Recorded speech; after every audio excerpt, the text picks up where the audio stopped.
السلام علیکم، میں ہوں آپ کی میزبان اور آپ دیکھ رہے ہیں سعودی اردو نیوز۔ آئیے نظر ڈالتے ہیں آج کی تازہ اور اہم خبروں پر۔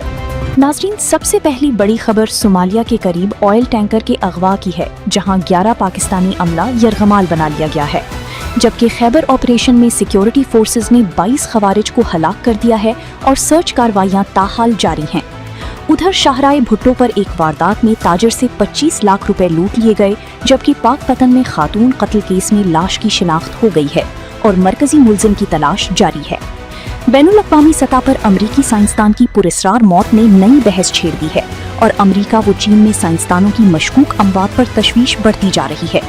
اسی دوران مجتبیٰ خامنائی کی صحت اور موجودگی سے متعلق نئی قیاس آرائیاں بھی سامنے آئی ہیں، جبکہ ایپسٹین فائلز پر نئی تحقیقات کے باوجود شفافیت پر سوالات برقرار ہیں۔ مذہبی حوالے سے مہاجرین کے ساتھ غیر انسانی سلوک پر پوپ لیو نے گہری تشویش کا اظہار کیا ہے اور مسجد اقصیٰ میں خلاف ورزیوں پر 8 مسلم ممالک نے مشترکہ مذمت کی ہے۔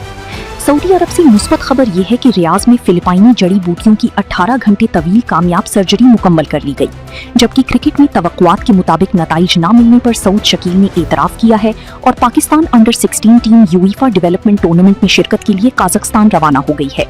شوبز کی دنیا سے انو کپور نے انکشاف کیا ہے کہ اوم پوری پر بہن کی زندگی متاثر کرنے کا الزام ہے، جبکہ غیر مجاز کلینکل پریکٹس پر PMDC نے سخت موقف اپنایا ہے۔ مزید تازہ خبروں کے لیے سعودی اردو نیوز کو فالو کریں اور ہماری ویب سائٹ saudiaurdunews.com پر ضرور وزٹ کریں۔